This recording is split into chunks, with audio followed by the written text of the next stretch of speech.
पिछली दफा 40 लाख टन गंदम का जो टारगेट था ये रखा गया था और इस दफा जो है उन्होंने 24 लाख टन गंदम का टारगेट रखा है।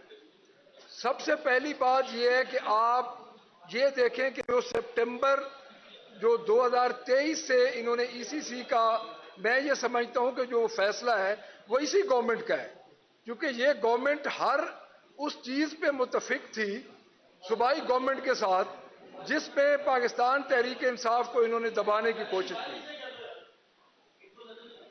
अब इस वक्त उधर जो पोजीशन पंजाब में है, हमारा किसान रुल चुका है, हम सारे ये लकली पंजाब से ही हमारा ताल्लुक है जो हम बैठे हैं।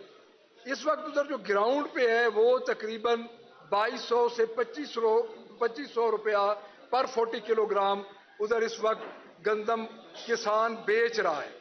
अब जो ईसीसी में फैसला हुआ था, जो 32 लाख टन ऑलमोस्ट वो मंगवाई गई गंदम, उसमें एक बड़ी एक चीज है, एक मैं आपको ये बताऊं कि उसमें कैप नहीं किया गया। हमारा जो आखिरी जहाज इधर आया वो 31 मार्च को आया है, तो शक्कम मई को भी सरदार साहब बता रहे हैं कि वो आया है। देखें, हम ये जरूर चाहेंगे कि इसकी इंक्वायरी हो, बट इंक्वायरी किस चीज की होती है? आपने नैब में, आपने एफआईए में, एंटी करप्शन में आपने इंक्वायरी करते हैं, आप उनकी फाइलें बनाती हैं। ये तो इंक्वायरी बनी बनाई है। आप एक सेक्रेटरी को अगर मुअत्तल कर देंगे तो उसका क्या इम्पैक्ट पड़ेगा? सेक्रेटरी 4 दिन बाद अपने आप बहाल हो जाएगा।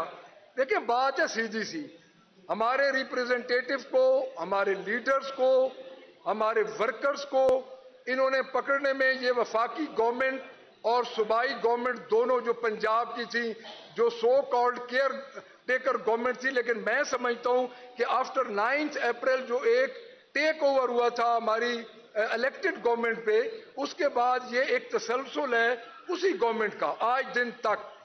तो बाकी हर चीज पे ये मुत्तफिक थे, तो इनको ये पता नहीं चला कि आपके पास इतनी सरप्लस गंदम पड़ी है और आप इस गंदम को मंगवा रहे हैं, इंपोर्ट कर रहे हैं। तो मेरे ख्याल में इस जुर्म में ये बराबर के शरीक है और ये केस सीधा सीधा क्रिमिनल ऑफेंस है। मैं बातों को दोबारा नहीं दोहराऊंगा। डेफिनेटली सीनियर पॉलिटिशियंस बैठे हैं हमारे मरकज के, उन्होंने आपको फैक्ट्स एंड फिगर बताए होंगे, लेकिन मैं एक चीज आपको बता दूं कि ये कोई अचानक रैंडमली नहीं हुआ, ये प्री प्लान था दोनों का।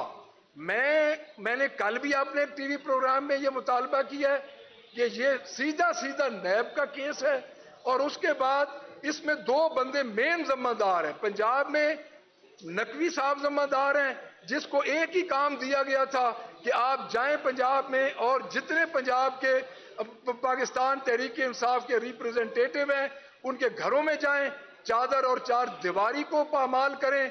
हमारे लीडर को वहां से उन्होंने पकड़ा और आज बोगस मुकदमात में इमरान खान अंदर है। मुझे एक मुकदमा भी वो साबित करके दिखा दें। उसके बाद काकड़ साहब हैं, इन्होंने जो कुछ किया, ईसीसी की मीटिंग जो होती है ये कोई ओवरनाइट नहीं प्रोग्राम बनता, इसके पीछे पूरी एक कहानी होती है। क्यों नहीं आज मौजूदा हुकूमत इनको पकड़ती? एक बेचारे कैप्टन महमूद को मुअत्तल कर देने से आपका क्या ख्याल है ये मामला दब जाएगा?